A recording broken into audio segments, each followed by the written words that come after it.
Non, je viens aller dans les paroisses Notre-Dame de Laken, Divine Enfant Jésus, Saint-Lambert et Saint-Jean. Unité pastorale Joseph Cardin. Et je reviens ici, j'ai mon coiffeur, mon médecin, plein d'amis. Maintenant, je voudrais avoir un petit mot pour Alejandro. Cher Alejandro, au nom de l'unité pastorale, de ses paroissiens et de l'équipe pastorale, nous commençons d'abord et certainement par te remercier pour tout ce que tu as fait et tout ce que tu as aussi semé. Parce qu'il y a des choses qui ont été faites, il y a des choses qui vont être poussées, j'en suis sûr, dans notre unité pastorale et comme pasteur. Personnellement, j'ai surtout appris à te connaître lorsque j'ai été nommé comme responsable d'unité. C'est marrant. J'ai pu apprécier quelques qualités que je voudrais mettre en avant, car elles sont à la base du dévouement que tu as placé dans ton ministère. Et moi, je me permets de penser ici.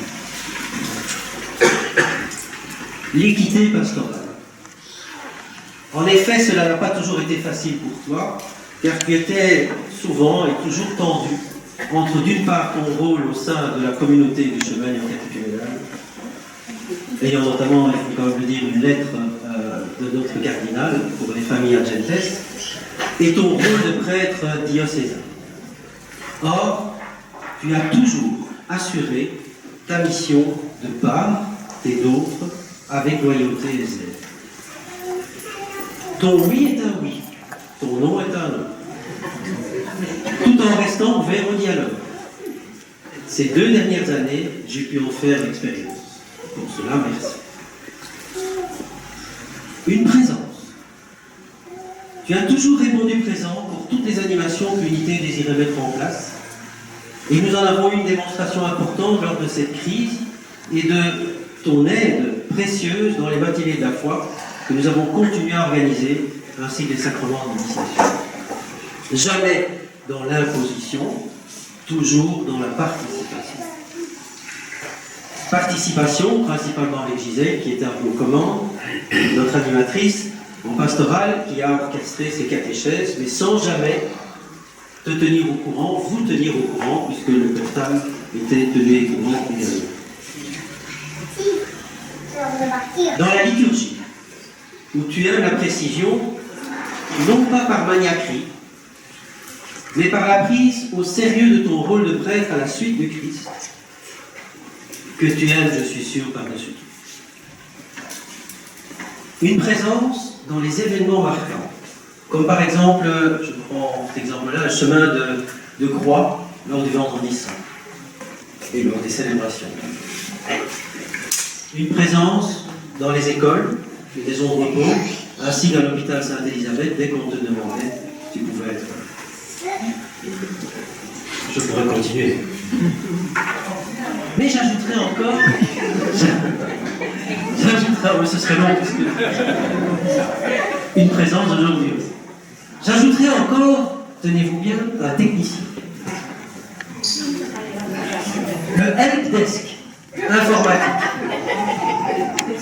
Dès que nous avions un problème informatique, nous savions où il fallait appeler.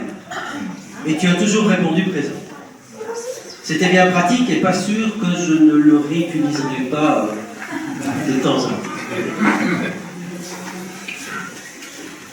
Tu nous as aussi permis, comme technicien, de mettre au point les capsules vidéo, par exemple, qu'on a fait pendant le chemin de Carême. Donc ces capsules, que tu es, et il faut remarquer aussi, parce que tu es équipé, comme diraient les jeunes aussi, comme pas possible. Idem pour les messes en streaming. Enfin, Alejandro aussi, un ami. Pour tous ceux que tu côtoies. Tu ne fais pas de distinction de race, de statut social, de degré d'instruction, de type de service. Le sacristain est tout aussi important à tes yeux que ton homologue prêtre ou que les autres. Je suis comme ça.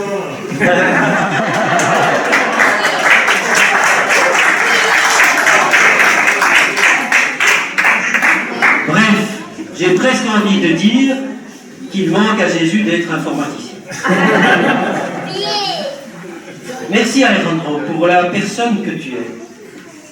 Et j'espère que nous nous reverrons, moi j'en suis sûr, et nous te souhaitons en tous les cas de continuer à semer dans l'église, le jardin de Dieu, et tu le feras tout aussi bien là-bas, et ici, on te tiendra au courant des fruits qui vont pousser. Voilà. Merci.